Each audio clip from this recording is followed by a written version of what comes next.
La Sociedad Dominica de Medios de Comunicación, Sodomco, presenta A Pensar Más con Rosa María Palacios.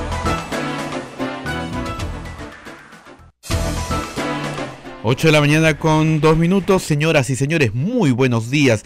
Bienvenidos a Pensar Más con Rosa María Palacios a través de las emisoras de la Sociedad Dominica del Perú. Nos escuchan en Lima a través de Radio Santa Rosa, en Chimbote a través de RSD, Radio Santo Domingo, Arequipa a través de Radio San Martín, Cusco a través de Radio Veritas, Ucayali a través de Radio Cepagua, La Convención a través de Radio Quillabamba, Puerto Maldonado nos escucha con Radio Madre de Dios, son las emisoras dominicas del Perú. También nos escuchan en Huánuco a través de Radio Huánuco, Ayacucho a través de Radio La Voz de Ayacucho, Puno Radio Pública, Ancas Radio Moro, Huancayo Radio Cumbre, Satipo Radio Milenio y AM Tagua nos pone en todo el Perú a través de los podcasts en Tunes e iVoox. Y también nos escuchas y nos ves en todos los celulares. Rosa María Palacios, muy buenos y agitados días. Agitados días, cierto es. Sabíamos que hoy, 4 de octubre, iba a ser un día muy complicado. Lo sabíamos desde ayer temprano, pero no imaginamos que iba a ser tan complicado. Miren ustedes la agenda que tenemos. Primero, obviamente, el indulto anulado a Alberto Fujimori. Luego, en la madrugada, la aprobación de reformas constitucionales importantes que convocaron incluso al presidente del Consejo de Ministros. Hoy día, además, pasan otras cosas a nivel judicial importantes. Se lee la sentencia a Daniel Urresti por el caso del asesinato del periodista Hugo Bustíos, un caso emblemático en la defensa de derechos humanos también. Esta mañana, aunque usted no lo crea, también se está desarrollando en Brasil una diligencia importante en el caso Lavallato. Va a hablar con los fiscales peruanos el señor Carlos Nostre, exdirector de contratos de Odebrecht, sobre los sobornos que se pagaron a Metro de Lima. Hoy en la mañana. Mira la cara de eso, o sea, ya no he terminado ni siquiera de anunciar las cosas y no terminamos nunca, ¿no? Entonces, tenemos además una campaña política que cierra las presentaciones de mítines hoy. Mañana puede continuar la campaña, pero ya no en mítines. Entonces, hoy cierra la campaña electoral en todo el país, ¿no? Candidatos regionales, locales, provinciales, distritales, etc. Urresti, Brasil, las reformas constitucionales, porque hoy, 4 de octubre, fue la fecha fijada por el mismo señor Salaverry ante el presidente de la República para aprobar todas las reformas. Y la cereza del queque, esta mañana se tiene que presentar Inostroza ante el Pleno para ver si le incorporan o no el tipo de criminalidad organizada y finalmente terminar, ¿no es cierto?, estableciendo que sí hay un régimen de crimen organizado que involucra a todos los cuellos blancos del puerto. Como son muchos temas, yo tengo el compromiso con ustedes de leer las normas aprobadas por el Congreso de madrugada, que no se han en realidad discutido a toda cabalidad, porque nuestro temor es que mientras ponían cartelitos y le daban vivas a Alberto Fujimori, cosa que jamás había hecho la bancada de Fuerza Popular, contrabandeaban textos que no son de la propuesta del Poder Ejecutivo. Por ejemplo, desnaturalizar la cuestión de confianza. En ningún momento la propuesta del Ejecutivo es para cambiar la cuestión de confianza, es para modificar la bicameralidad. No para modificar el artículo 136 y 134 que no tienen nada que ver con la bicameralidad. Entonces, con cargo a revisar todo el articulado, porque hay que hacerlo, y ver qué contrabandos han metido y qué contrabandos se nos han pasado por alto, podemos decir que tenemos la suerte de habernos equivocado, porque las reformas políticas van a ir a referéndum. Pero todavía, reitero, falta ver los textos, porque ya con los textos en mano decidiremos si votamos sí o no. Usted tiene derecho a votar que sí o que no. Han aprobado una fórmula para la no reelección que es un disparate. O sea, yo puedo ser diputado, después puedo ser senador, después puedo ser diputado, después puedo ser senador, después puedo ser diputado, después puedo ser senador. Es como la no reelección de alcalde, ¿no? Mi hijo, yo, mi hijo, yo, mi primo y mi hijo, yo. No, pues, o sea, la panaca al poder, cuando sabemos perfectamente que ese no era el espíritu de la ley. Muy bien, ahora vamos a lo que ustedes están esperando, ¿no es cierto? ¿Qué pasa con el indulto de Alberto Fujimori? Yo he escuchado varias teorías acá.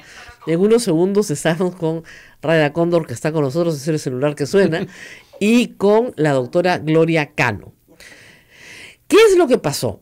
A ver, nosotros el día lunes, y acá nadie nos puede decir que mentimos, estuvimos con el doctor Carlos Rivera, que dio cuenta justamente de la audiencia ante el juez supremo que iba a resolver el caso de Alberto Fujimori justamente en el control de convencionalidad. Y explicó con detalle que este mes esperaban de todas maneras un resultado.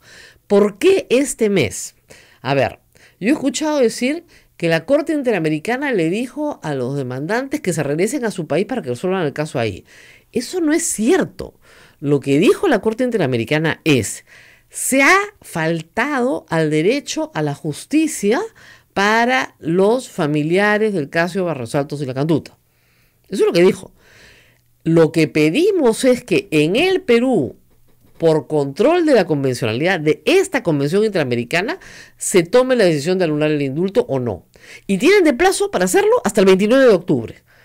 Eso, les pusieron hasta plazo. Entonces, lo que ha hecho el juez es cumplir un mandato de la Corte Interamericana. La Corte Interamericana ha dicho que lo anule un juez peruano, pero bajo estos parámetros.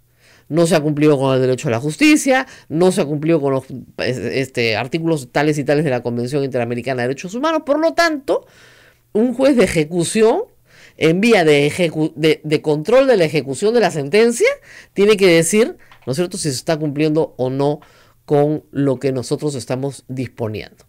Eso es. Entonces, que ha debido ser amparo. No es un tema de amparo o no amparo. Es un tema de que se escogió la vía de control de convencionalidad porque esa es la vía que indica la Corte Interamericana. Y en el Perú, esto se llama justicia supranacional, estamos sometidos a los fallos de la Corte Interamericana, le guste o no le guste a un grupo de abogados. Es así, ya deberíamos estar acostumbrados. Hace más de 25 años que estamos sometidos a la Corte Interamericana, o 30 ya. Deberíamos estar más que acostumbrados a que es así. Bueno, muy bien. Entonces, ¿el juez qué hace? Revisa los argumentos de los familiares, revisa los argumentos del Estado peruano, porque el Estado peruano también ha participado, y llega a una conclusión. Ahora, entre los argumentos expuestos por el juez en su fundamentación, y esto hay que decirlo, varios han sido aportados por la conducta de la bancada de Fuerza Popular, que ayer gritaban y pedían basta de odios, ¿no? Perdón, ¿qué parte me perdí? ¿En qué parte nos perdimos que no entiendo? Los que no querían el indulto eran ellos. A ver, vamos a hacer una línea del tiempo.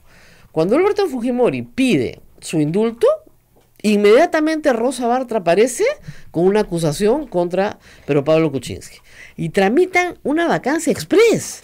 Porque Keiko Fujimori quería que vacaran a Pedro Pablo Kuczynski. ¿Para qué? Para que no le diera el indulto a su papá. Su papá tiene que intervenir directamente en la votación y llamar a congresistas uno por uno para garantizarles que si votan contra la vacancia, lo indultan a él. ¿Eso cómo se llama? Negociación política. La gente de Fuerza Popular lo denunció. Salió Becerril a decir que era un indulto corrupto. Pero lo dijo Becerril. Está grabado. Además, les digo, esto no sucedió cuando yo era chiquita. Esto sucedió hace menos de 10 meses. O sea, no es que tengamos la memoria pues tan corta. Y luego Fuerza Popular sacó un comunicado donde dice claramente que saludan la libertad de Alberto Fujimori, pero que discrepan en la forma. Y lo que se ha visto en este caso es justamente la forma. O sea, no pueden salir a decir ahora que ellos han estado siempre a favor de la libertad de Alberto Fujimori, porque eso es falso. No pueden mentir de esta manera. Y luego iniciaron una persecución contra Kenji Fujimori, que si hay que decirlo, y se lo hemos dicho acá a Kenji Fujimori, él siempre estuvo a favor de la libertad de tu padre. Y no le importó si era por la vía legal, política, en fin, le daba lo mismo. Pero él sí estuvo a favor. ¿Y qué le pasó por haber liderado esta lucha por la libertad de su padre? Primero lo suspendieron 2 veces de su bancada, 2 veces 120 días cada una, y luego lo expulsaron de su bancada. Entonces, al gran defensor de la libertad de Alberto Fujimori lo votaron de la bancada. Y lo votaron con todos aquellos que votaron por no vacar a Kuczynski a cambio de la libertad de Alberto Fujimori. Entonces, políticamente Keiko Fujimori puede fingir congoja, pero no hay nada ahí que sea real. Primero, Keiko Fujimori nunca llora en público. Ella dijo que la depresión era para los débiles. ¿No se acuerdan? Para los perdedores. La depresión es una enfermedad muy respetable, por si acaso, ¿eh? Pero en fin, ella lo dijo. Es para los débiles. Yo no soy débil. Ya, muy bien. Entonces, dos, desde hace años, y esto sí no es novedad, esto me sucedió a mí, lo he contado varias veces, estaba en Radio Exitosa, estaba entrevistando al entonces abogado Alberto Fujimori, el señor Paco Castillo. El señor Paco Castillo acababa de perder un habeas corpus, que lo iba a perder de todas maneras, pidiendo la liberación de Alberto Fujimori a cambio de que se le diera un arresto domiciliario. Yo le dije, fíjense, señor Castillo, eso no es posible porque no está previsto en nuestra legislación. Los sentenciados no pueden tener arresto domiciliario. Pero usted tenía en ese momento más de 30 congresistas, ¿por qué no los une con otras bancadas y le solicita que se presente un proyecto de ley, no solo para Alberto Fujimori, fijan una edad pues 75, 80 años, 85 años, lo que ustedes quieran, que a partir de esa edad efectivamente hay una evaluación pues socioemocional, etcétera, y se traslada al interno a la casa familiar donde vive hasta que muere? Entonces me dijo, pero estamos tratando de hacer eso, qué buena idea. Que Dios me mate en este instante si miento. Ya, llamó la congresista Leila Chihuán, actual vicepresidenta del Congreso, y me dijo que ella iba a presentar el proyecto, estaba entusiasmadísima, la señora Cuculiza, sí, apoyamos, todos los fujimoristas llamaban, esta es la salida, hasta el PPC les iba a dar el voto, estaban todos de acuerdo. A las 2 horas, la señora Leila Chihuán se comunicó conmigo y me dijo, mira, lamentablemente no, el partido no quiere, me han dicho que ese no es el camino, muchas gracias, hasta luego. Estamos hablando en el gobierno de Humala. Les estoy hablando del 2014, 2015. O sea, hace 4 años. Luego llegan al poder de nuevo. Tienen 73 congresistas. 73. Una ley para reformar la ejecución de sentencia de condenados de mayores de 80 años la pueden sacar perfectamente sin pedirle permiso a ningún otro partido. Con 66 tienen mayoría. ¿Qué hicieron? Nada, pero nada. Los proyectos se presentaron, el doctor Nakazaki llamó, ayer lo ha contado, al entonces presidente de la Comisión de Justicia, que era Salvador Heresi, para poder informar sobre este proyecto y dar una opinión, y le dijo, mira, qué pena que recién llegas, porque hace 1 hora lo han archivado. No se debatió más que 1 hora y los mismos fujimoristas votaron por su archivo. Entonces, que no nos vengan con el cuento de que Fuerza Popular ha sido, ¿no es cierto?, la fuerza que ha luchado por el indulto de Alberto Fujimori, porque eso es falso. Ahora, miren cómo es la vida, ¿no? Maniobras políticas después. Le dijimos varias veces a Pedro Pablo Kuczynski, al aire, no se le ocurre indultarlo, porque esto va a terminar mal. Un indulto humanitario no se concede por razones políticas. Y por denuncia de Fuerza Popular, además, obviamente, porque lo han dicho en público, así fue. ¿Cuál es el resultado final? Alberto Fujimori, de regreso a la cárcel. Pedro Pablo Kuczynski, ya no es presidente. Kenji Fujimori, ya no es congresista, ya no tiene partido y ya no tiene hermana, porque se detestan. Miren ustedes la situación. Y Keiko Fujimori, que era la que iba a liquidar a los 3 anteriores y salir gananciosa, tiene en este momento 10% de aprobación. Y con esto va a tener menos, porque la gente no es idiota, pues, y sabe perfectamente lo que ella ha hecho antes. El único que puede tal vez sacar algo, ¿no es cierto?, de reconocimiento político va a ser Kenji, pero tiene que luchar ahora por su libertad, porque su hermana lo está persiguiendo hasta con el Poder Judicial, por los mamaniaudios. Las únicas personas que al final han ganado en esta historia han sido las víctimas. Porque finalmente se les escuchó.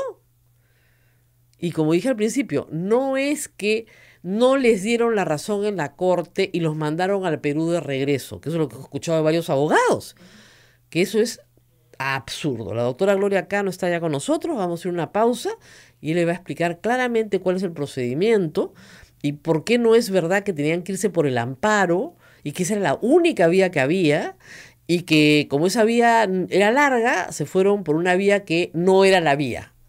¿Ya? Vamos a la pausa y regresamos. Sodomco, Sociedad Dominica de Medios de Comunicación.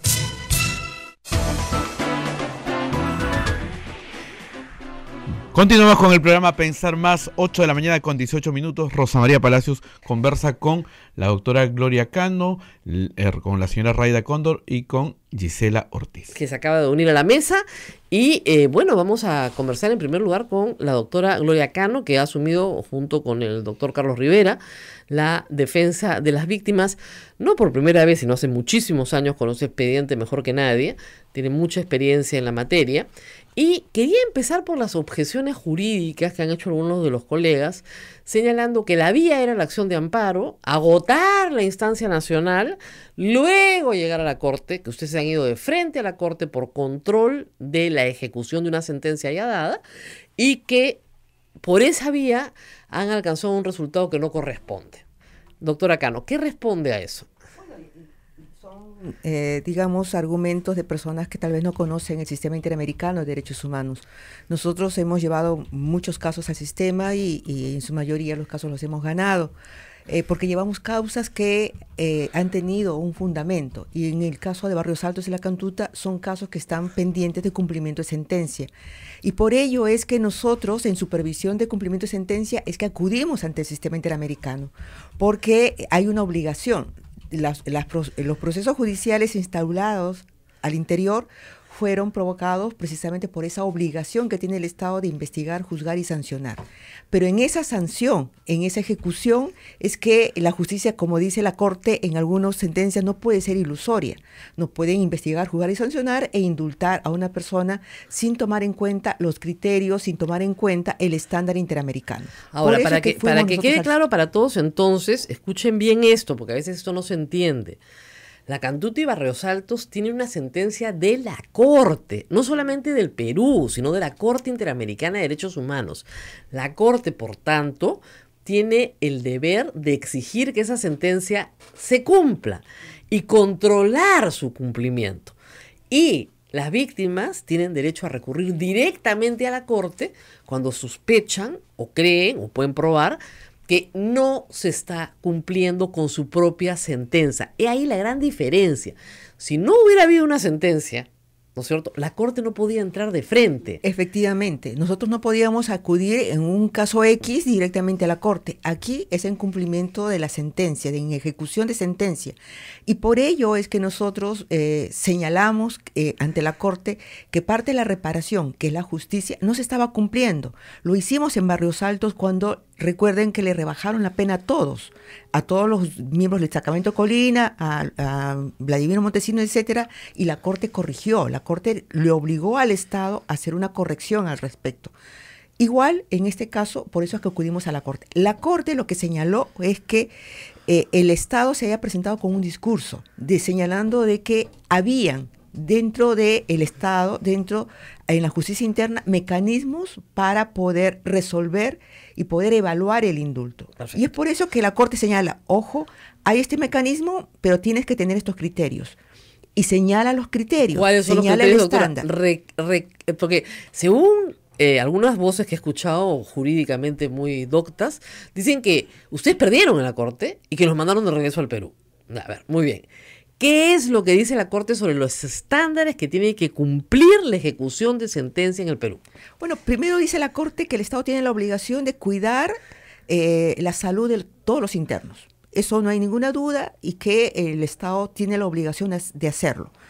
Pero además dice, cuando hay un delito tan grave como estos, como delitos hechos como Barrios Altos y La Cantuta, para poder cortar la pena de una persona, la condena a una persona, tiene que cumplir con determinados requisitos. Uno es, aparte del estado de salud, uno es el haber cumplido la mayor parte de la pena.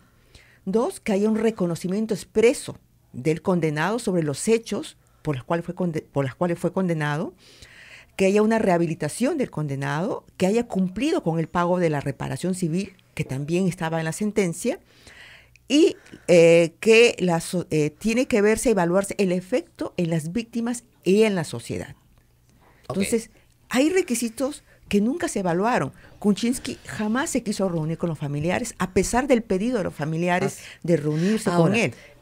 Han criticado que el juez de la Corte Suprema, porque es el que le corresponde a Alberto Fujimori, porque Alberto Fujimori solo fue juzgado en la Corte Suprema en doble instancia, pero en la Corte Suprema. El juez de la Corte Suprema, que se encarga de emitir esta resolución donde controla, ¿no es cierto?, el cumplimiento de la convención y de la resolución de la Corte, no ha llamado a los médicos de Fujimori. Escuchaba ayer al doctor Nakazaki, ¿por qué no ha llamado a los médicos? ¿No? A ver, doctora Cano, explíquenos eso, por favor. A ver, nosotros lo que hemos presentado ante el juez es un control de convencionalidad del procedimiento que se dio en el indulto. Así es, no del estado actual de salud. No del estado actual de salud, que además, hace muy poco, el propio Alberto Fujimori, a través del abogado Pérez Arroyo, pidió un permiso a la Sala Penal Nacional para irse a Santiago de Chuco, a 3.150 metros sobre el nivel del mar, para relajarse. Para huir del estrés. Y se relajó. Ya. Entonces, la sala le dijo que no, porque es una obligación del Estado cuidar su salud. Y si esta persona viene diciendo que tiene determinadas enfermedades, cardiopatías gravísimas, ¿cómo se va a ir a un lugar donde está alejadísimo de cualquier centro médico? Él dijo que tenía que estar a 15 minutos de una UCI el resto de su vida. Entonces, ahí la sala penal no le dio permiso. Entonces, aparte de su estado de salud, lo que se estaba evaluando aquí es el procedimiento que se dio en ese momento. ¿Por qué tenía que pedir permiso a la sala penal? Y eso también es importante saber. Pues es indulto, ¿por qué pide permiso?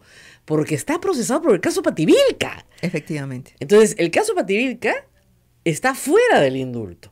Entonces, tarde o temprano, lo van a sentenciar también por el caso Pativilca. Igual razón, igual derecho. El caso Pativilca es idéntico a Barrios y la Cantuta. Igual lo iban a condenar. Entonces, no tiene reglas de conducta, tiene comparecencia. Entonces, por reglas de conducta, tiene que pedir permiso para moverse de la provincia de Lima. Entonces, disculpen mis amigos doctos, pero creo que no leyeron bien el expediente. Muy bien, doctora. Entonces, está claro, ¿no es cierto?, que lo que ustedes han analizado es el indulto otorgado por Pedro Pablo Kuczynski el 24 de diciembre. Esa es su resolución y sus recaudos. Eso, efectivamente. Nada más. Nada más. Entonces, claro, si uno examina la resolución y sus recaudos, llega a las mismas conclusiones que el juez. O sea, ¿cómo es posible que se emite un informe social cuando el reo no había pedido el indulto? Efectivamente. Por ejemplo, ¿ya? Son temas de procedimiento. ¿Cómo es posible, ¿no es cierto?, que la Junta Médica incluya a su médico personal cuando varias veces se había prohibido? No solo eso, sino que se cambien las directivas para incluirlo. Exactamente, se cambian directivas y se cambian directivas para cambiar a la jefa de la zona Lima Este y sacar a una enfermera de trayectoria y colocar a un marino amigo del señor D'Alessio. No, ya es el colmo, pues, o sea, hay abundante información que da cuenta de todas las irregularidades cometidas. Las personas que fueron indultadas conjuntamente con Alberto Fujimori, por ejemplo, tenían meses en trámite solicitando su indulto humanitario. O sea, el principio de celeridad se aplicó solo para Alberto Fujimori, para el resto no. Es raro. Entonces, todas esas circunstancias llevan al convencimiento del juez de que hay una negociación política vedada para indultos humanitarios. Efectivamente. Y eso es todo. O sea, no necesitas llamar a los médicos. Ahora, Alberto Fujimori puede volver a pedir un indulto el día que quiera. Sus familiares o él están absolutamente habilitados por la ley. Pero la persona tiene que evaluar de acuerdo a los criterios que la Corte ya ha señalado. Exactamente, tienen que volver a evaluar. Y tampoco, y ahora sí ahora estamos con Raida y con Gisela. Raida llegó tempranito, porque ella sabe que el tráfico es traicionero en el centro, pues, ¿no es cierto? Las canas pesan, ¿no? Entonces uno dice, yo ya sé cómo es el centro, ella está acá desde tempranito. Raida, muy buenos días. Buenos días, señora Rosa María. Buenos días, doctora. Buenos días. Raida me contaba que tiene 5 hijos, considerando a su hijo que falleció, 13 nietos, que están muy orgullosos de verla en radio, en televisión, peleando, y que gracias a ella, la memoria de su hijo ha sido transmitida a sus nietos, que también lo conocen a través de las fotografías. Así que su lucha no ha sido en vano. Cuando usted escuchó ayer que les habían dado la razón, yo me imagino que usted tenía mucha fe en que les iban a dar la razón. Sí. Confía en sus abogados y confiaba en que sí. Pero, señor Rader, usted tiene años en esto y no se acuerda, hay que pegarse al micro. ¿Ya? Sí. ¿Qué pensó cuando vio a Keiko Fujimori llorando por su papá? Me dio pena. ¿Le dio pena? Sí, me dio pena, pero esa llorada era mentira. ¿Le pareció mentira? Mentira, porque ni le salen las lágrimas y además el papá no estaba ahí donde estaba viviendo y porque ya había volado con el hijo a otro sitio. Ya se lo habían llevado a la clínica. Sí. O sea, ¿usted cree que ellos fueron así a distraer a la prensa mientras Claro, el papá... a distraer porque, bueno, pues para disimular que estaba ahí el papá y... Pero todo es mentira, ¿no? ¿Está acostumbrada a las mentiras? Ella sí. ¿Ya sabe cuando le están mintiendo y cuando le Sí, están diciendo la verdad? Sí, sí. Bueno, pues allá la justicia que se encarga de ellos, dentro de mí como madre, no tengo odio. Con el odio no me va a devolver a mi hijo. Hace 26, 27 años que lo perdí. No tengo nada de él. Solamente me encomiendo a Dios y que Él se encargue. Claro. Y la justicia. Y la justicia. Sí. Gisela Ortiz está aquí con nosotros también. Ella ha sido, como ustedes saben, una de las voces, junto con Raida, de los familiares. Ellas siempre han estado juntas a lo largo de los años, como digo, han envejecido juntas en la pantalla de todos. Lo de ayer, ustedes esperaban esto más tardar 29 de octubre, pero hay gente que ha dicho, este juez lo ha hecho muy rápido. Si la audiencia ha sido hace apenas menos de 2 semanas, ¿por qué ha emitido su resolución tan rápido? Bueno, buenos días a todos y a todas. No, nosotros igual pensábamos que esto iba a tomar entre 15 y un mes para resolver, con mucha esperanza, por supuesto, en que la decisión del juez sea de justicia y que de alguna manera nos devuelva pues esa tranquilidad que perdimos hace varios meses.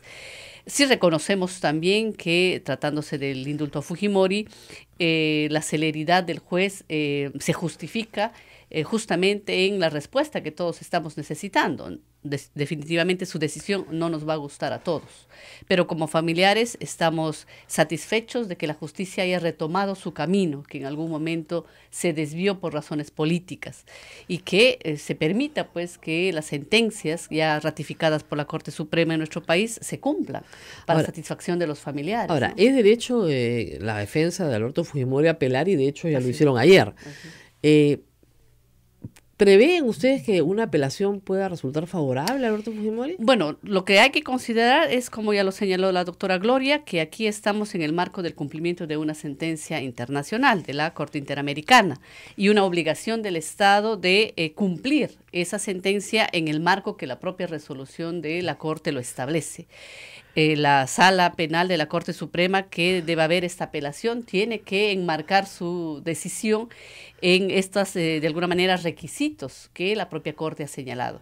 En ese sentido, por supuesto que nos preocupa que este sea un proceso que se alargue cada vez más y que se tenga que apelar, pues son los caminos de nuestros propios sistemas de justicia y hay que respetarlos, ¿no? Más allá de la intranquilidad, de la angustia que esto nos pueda generar. Pero sí esperamos pues que el fallo definitivo sea de ratificación de esa justicia arrebatada. Pero creo yo, más allá de la satisfacción que como familiares podamos tener de que se está respetando la justicia, es la propia seguridad de todos los ciudadanos y ciudadanas de que realmente en el país haya la posibilidad de revisar este tipo de decisiones políticas que evidentemente han sido negociadas y que sea la justicia la que prime para todos, ¿no? En esta afectación la de paradoja nuestros de derechos. esto es que los que denunciaron la negociación política fueron los fujimoristas. Así es. O sea, ellos son los que han provisto mejor prueba que nadie para decir que acá hubo negociación política. En su propia lectura del contexto político y familiar que vivían en ese momento. Así Y es. que ahora no solamente suena extraño, sino realmente hasta vergonzosa esta actitud de condolerse y de salir a denunciar este fallo del juez como si fuera parte de algún tipo de presión política, cuando ya el abandono a su líder Fujimori hace tiempo había venido ya de la propia bancada de Fujimori, ¿no? Entonces, realmente es Ellos una burla, alegan ¿no? que sus enemigos políticos, aunque no los ha podido señalar, son las causantes de esto. ¿Ustedes son los enemigos políticos de Keiko Fujimori? Bueno, es una pena que ella, siendo líder de un partido que tiene tanto arraigo en nuestro país, aunque en los últimos meses ha ido cayendo el nivel de aprobación, tenga este tipo de expresiones. En primer lugar, porque los familiares de las víctimas somos familiares de las víctimas, no somos militantes de ningún partido político, y en todo caso debe señalar por qué somos sus enemigos políticos.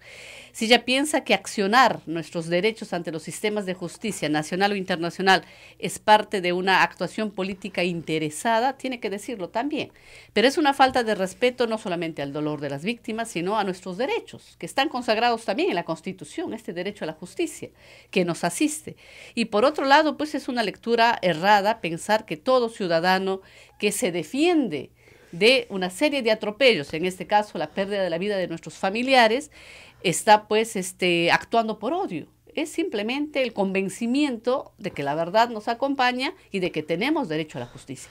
Creo que cualquier líder político y cualquier partido político más bien debería empoderar a sus seguidores y a los ciudadanos de permitir el seguimiento de sus derechos y, por supuesto, el respeto a las instancias de justicia, nos gusten o no. Entonces, a mí sí me preocupa porque hay mucha gente que lo escucha y lo sigue, y lamentablemente este tipo de discurso del odio se inserta en la gente, en los seguidores fujimoristas, y hace 15 días, al salir de la Corte Suprema, hemos sido agredidos por los seguidores de Fujimori. El día que se vio esta audiencia de control de convencionalidad, había muchos seguidores fujimoristas dentro de la sala de la Corte Suprema aplaudiendo al abogado, cosa que es una falta de respeto y está prohibido, y al salir nos han insultado todo lo que han podido. Gente organizada, con sus banderolas en todos los cruces del Poder Judicial. Claro, llamándolas terroristas.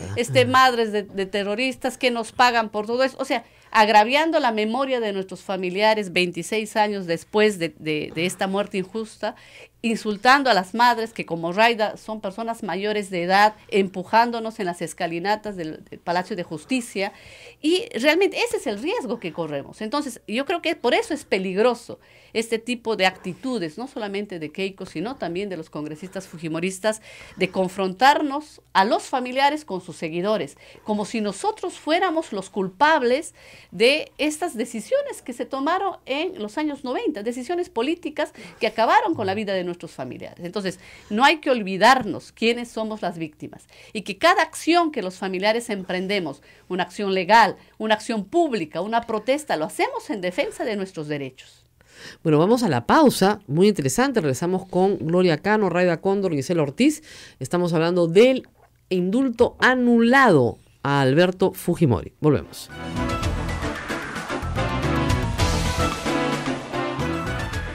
Sodomco, Sociedad Dominica de Medios de Comunicación.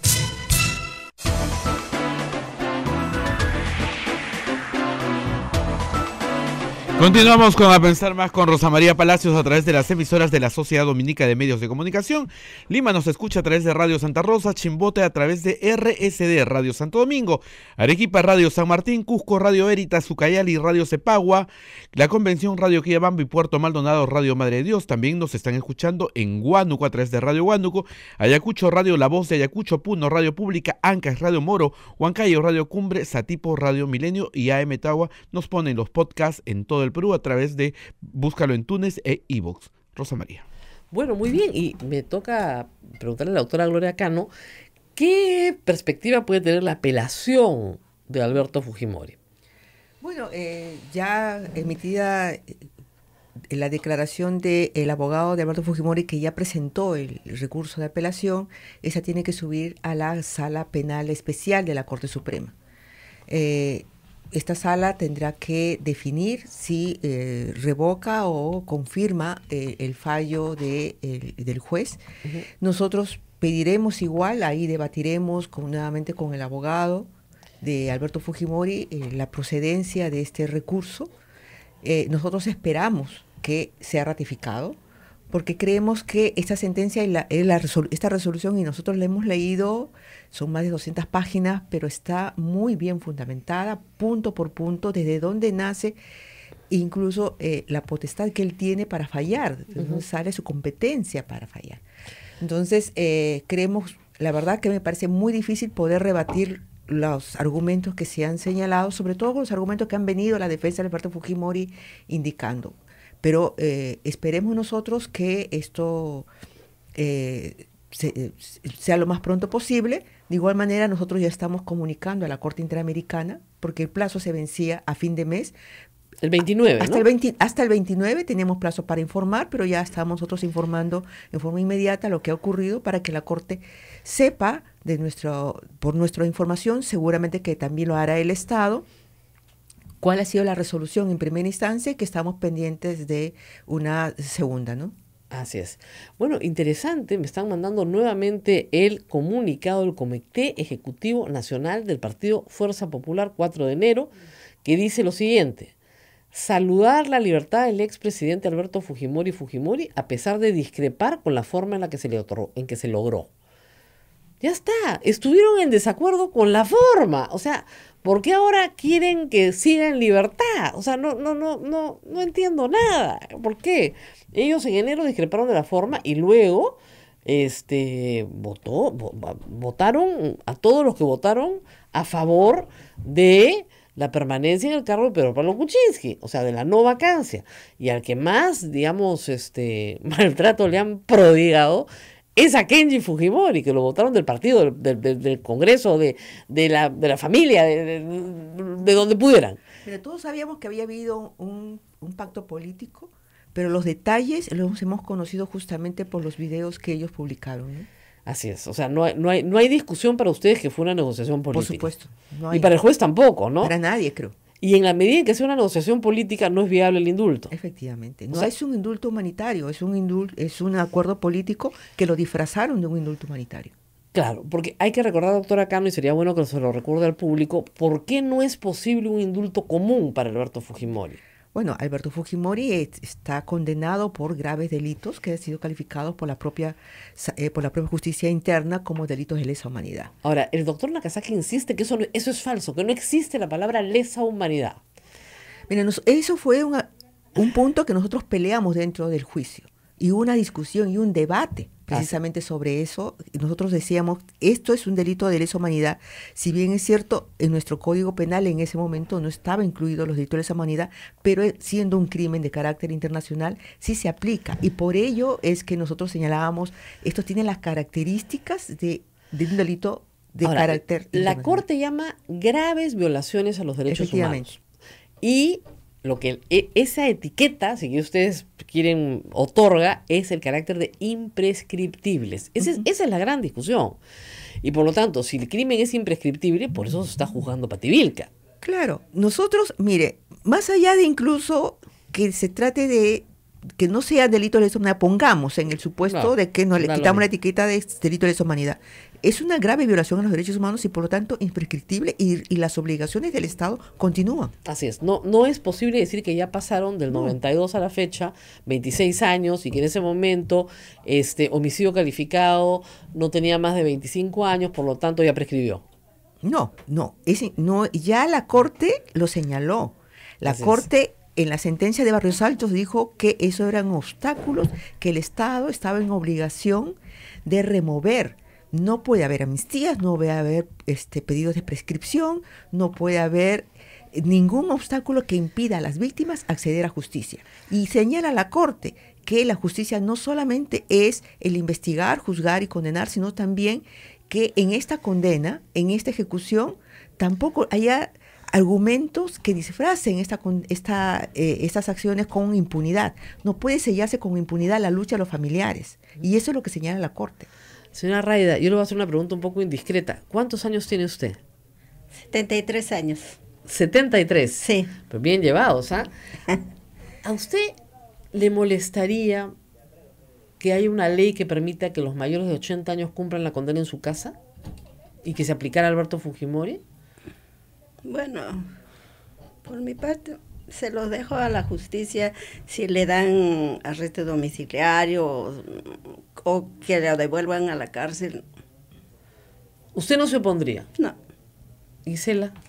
Yo tampoco. En realidad nosotros como familiares hemos manifestado en varias oportunidades que no nos negamos a ese tipo de evaluaciones, no solamente médicas, psicológicas y las que hagan falta, sobre la gravedad de la enfermedad, de Fujimori en particular y de cualquiera de las personas mayores de 80 años que por las propias circunstancias pues es imposible continuar en prisión.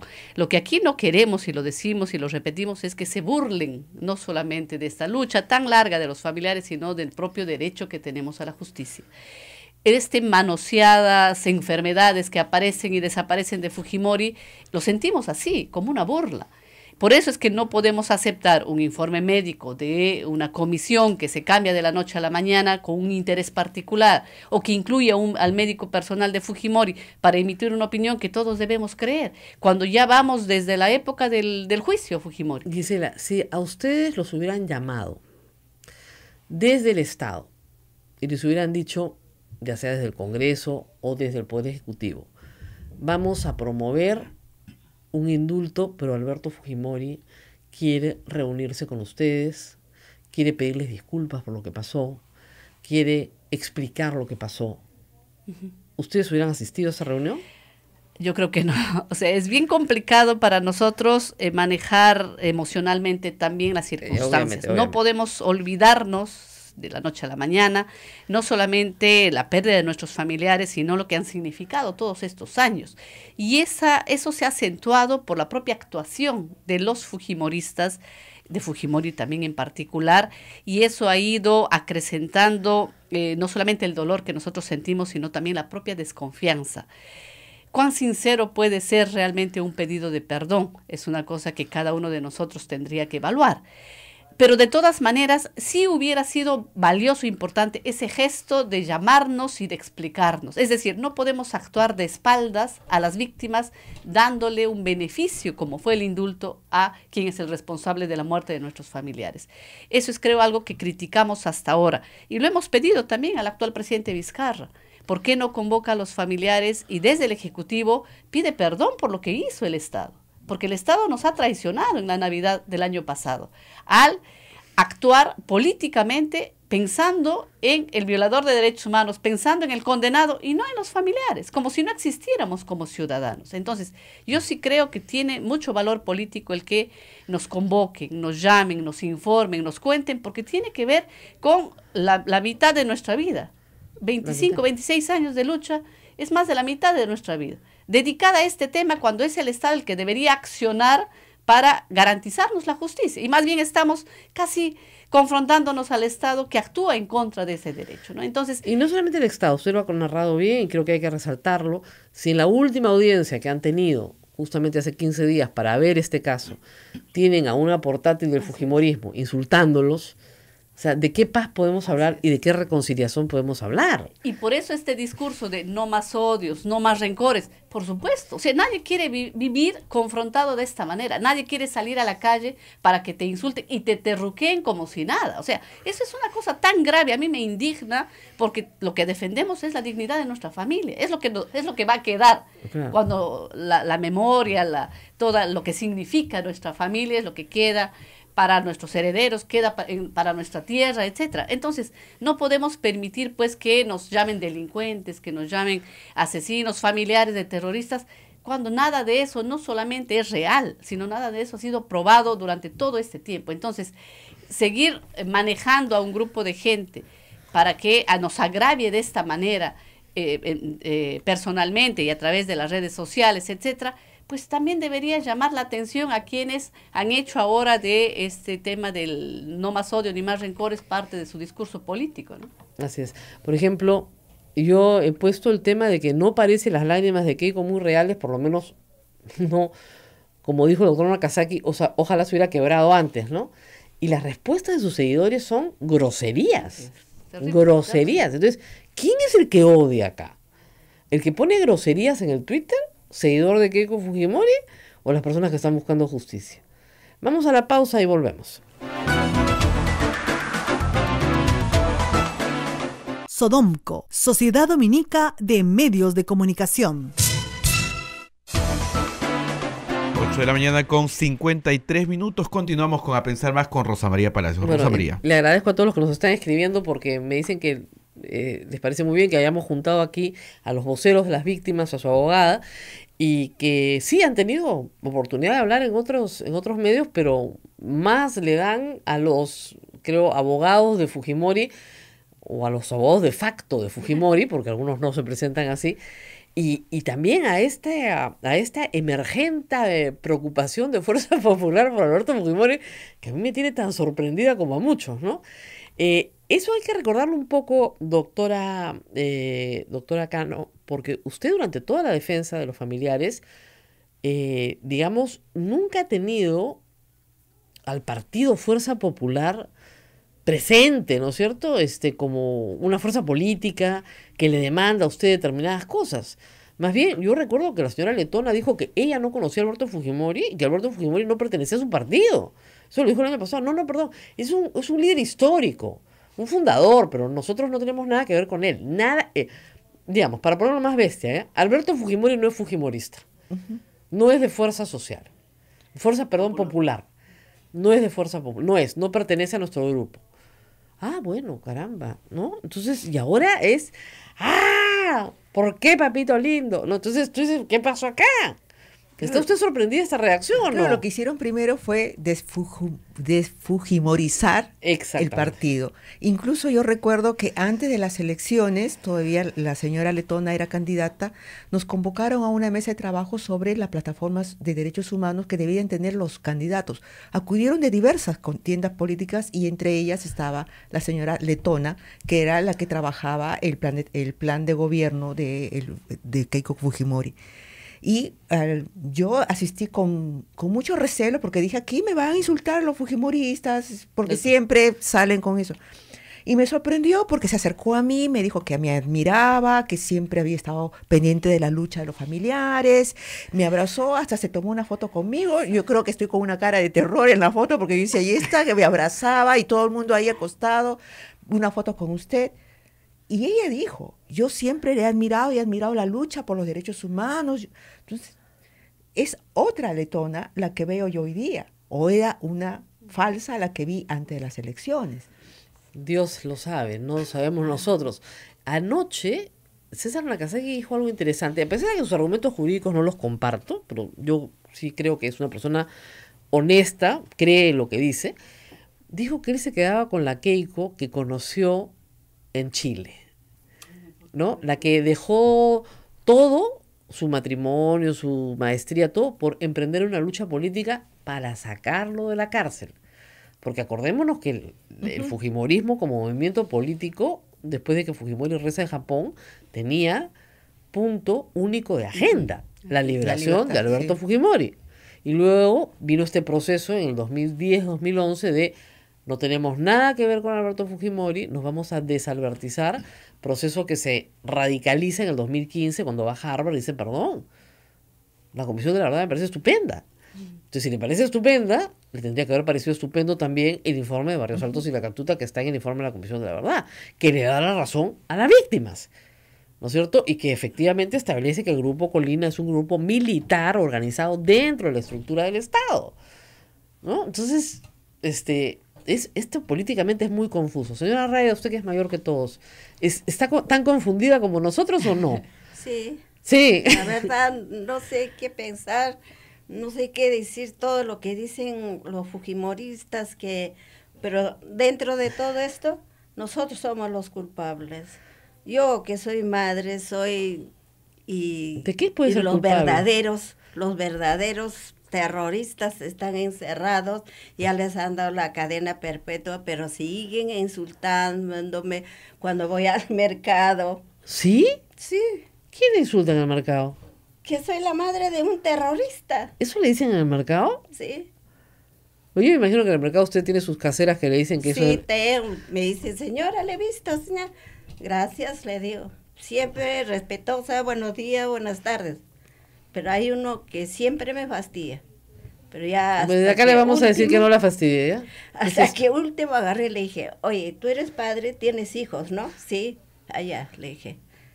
No escupas al cielo porque te va a caer a ti también. Y respétame. tú eres amigo de mis hijos, de mi hija y de mi hijo. Un día voy a agarrar una piedra, te voy a romper el carro, así que no me molestes. Y nunca más la molestó. No, ya no, ya.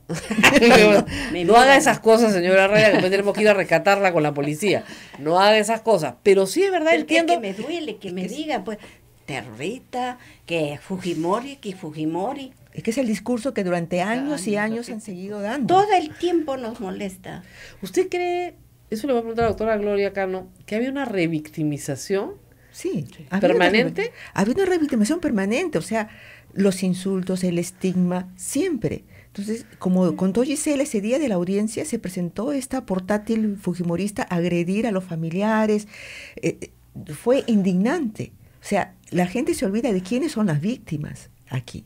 Entonces, y precisamente están alentados por ese discurso de odio que siempre están contra los familiares, contra los organismos de derechos humanos, todo el tiempo contra los organismos, contra los familiares, que somos proterroristas, que somos terroristas, que nos han investigado de todas maneras. Sí, nos han investigado el APSI, la DINCOTE, todos, y todos han llegado a la misma conclusión. Aquí nosotros lo que estamos haciendo es ejercer el derecho. Los familiares están ejerciendo un derecho a acceso a la justicia, un derecho que proviene de una acción que ellos ocasionaron, ¿no? La muerte de estas personas, tanto en Barros Altos como en La Cantuta. Entonces, ellos son los que están mal, pero sin embargo, lo que se señala públicamente y los medios le dan pie, bueno, pero hay que la paz para ambos bandos. Disculpe, ¿cuál bandos? Claro. Dígame cuál bando. O sea, la señora Raida, Gisela, los familiares, ¿probaron algo? ¿Han dicho algo? ¿Han llegado a establecer que ellos eran terroristas? Hay una declaración judicial que señala que no hay ni siquiera un indicio de que ellos hubieran estado en una acción ilegal. Sin embargo, eso no quieren respetarlo. Así es. Eso a veces olvidamos, ¿no? Que hay un estigma contra las víctimas también que los ha acompañado toda la vida. La señora Raya es una ama de casa que ha criado, después de que murió su hijo, 4 hijos más, que tiene 13 nietos, que lo único que quiere es que sus nietos recuerden a su tío y que hace su vida normal, porque la señora arregla su casa, va a su mercado, tiene sus amigos, hace su vida familiar normal y no quiere que le estén señalando todo el día con el dedo de que ella es la mamá de un terrorista o que ella es terrorista o que lo único que ha tenido es la valentía de salir a los medios durante años, ¿no, Gisela? Porque Gisela habla bonito, pues bien hablado, debe estar derecho, pero Raya, como digo yo, siempre toca el corazón de las personas con las que hablamos, ¿no? Porque habla como la mamá que perdió a su hijo. Así es, y de todas las mamás ya no quedan muchas, la verdad. Sí. Bueno, quedan pocas. Eso es también lo que nos preocupa, porque reconocemos que en nuestro país el acceder a este derecho a la justicia toma más tiempo de lo que debería ser realmente el sentido de la justicia. En el caso Cantuta ya tenemos 4 hasta 5 padres que han fallecido. Y padres que inclusive no han podido encontrar todavía a sus hijos. Hay que recordar siempre que tenemos 5 desaparecidos en el caso Cantuta, que es también parte pendiente del cumplimiento de la sentencia y que hay una obligación del Estado, pues, de buscarlos. Entonces, no puede ser justo, ¿no? Para quienes hemos perdido a nuestros familiares, hermanos, hijos, esposos, que sigamos cargando con este estigma de sentirnos culpables de algo que nunca hicimos, ¿no? Así es. Bueno, muchísimas gracias a todos por haber venido. Yo sé que ha sido complicado, Raida está un poco triste. Estos hechos la remueven, siempre la remueven. Me duele mucho de no haber encontrado a mi hijo en estos 25 años. Mi hijo era un chico, viene de una familia muy pobre. Él era el mayor. Quería estudiar, prepararse para sacar adelante a sus hermanos. Lo hizo, sí. Ahora sí, digo gracias, porque mis hijos son profesionales, gracias a él. Tengo una casa, digo que él me la compró. Yo vivía en La Victoria, Gisela conoce, la doctora también conoció mi casa donde yo vivía, yo trabajaba. No me metí con nadie, mis hijos a mi lado, ellos en la calle, porque la casa era chiquita, salían a jugar con un silbido y ya mis hijos estaban adentro. ¿Qué estás haciendo? Ponte a estudiar, ponte a hacer esto. he vivido en La Victoria, cerca de Mendocita. No son rateros, no son fumones. Como dice la canción, es mi... Yo me olvidé esa canción. No importa, no importa. Y los he criado bien.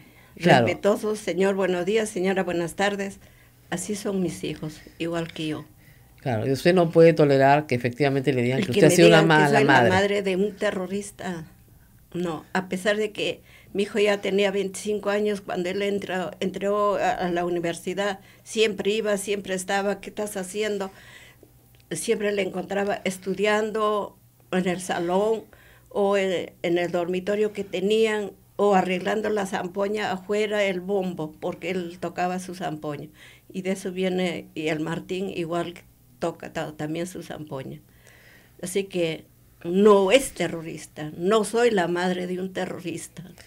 Usted los educó bien, señora, tranquila. No se preocupe por eso. En realidad, la justicia, como Que recuerda... soy una muerta de hambre. ¿Eso le han dicho? ¿Sí? ¿Sí o no, Isela? No miento. Ese día nos dijeron, cuando estábamos saliendo del Palacio de Justicia, que soy muerta de hambre. No sé qué me habrán querido decir con eso, no entiendo. Que es pobre. Pero Supongo como que será un insulto. Que... Siempre alzaré la cabeza, decir, sí soy pobre. Claro. Serán ricos, Pero pues, no los que soy, gritaban. no soy asesina, no soy ladrona.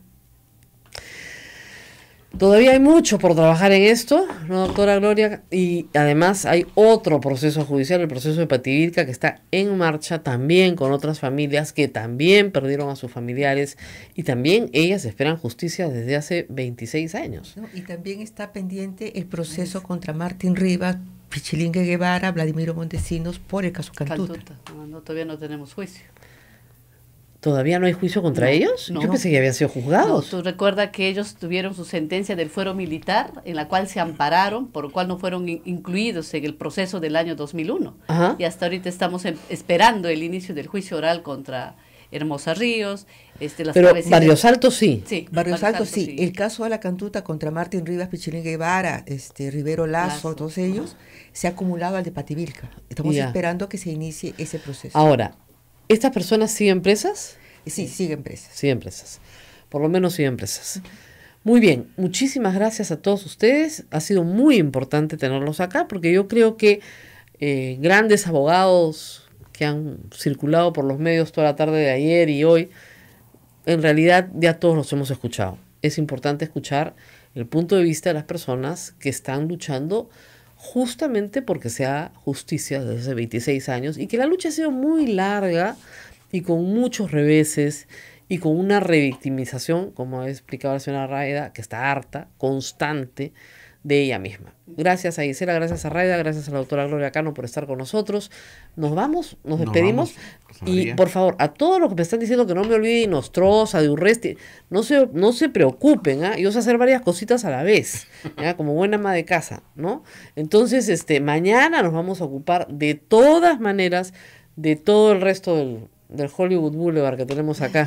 ¿Ya? Mañana entra Inostroza, Urresti, las reformas, porque hay que leerlas. Yo no sé qué cosa es lo que han aprobado a madrugada. Sabe Dios. 2 de la mañana, siempre 2 de la mañana. Tú aguantaste hasta la 1. Una, ahí me No, quedé. yo a las 11 tiré la esponja. Y ahí vi que Alberto Belaúnde invocaba al primer ministro que terminó presentándose a las 11:47. Sí, He visto el reporte de hoy. Entonces, bueno, claro, ya, o sea, tampoco, ¿no? Estar acá sentado, estar en la noche, uno no puede estar en todas partes, yo no soy Dios.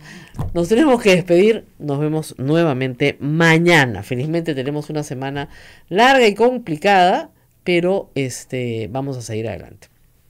Gracias. Buenos días, Gracias, permiso. buenos días.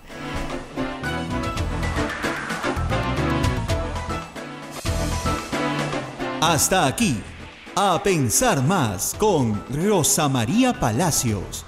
Este programa fue producido por la Sociedad Dominica de Medios de Comunicación, Sodomco.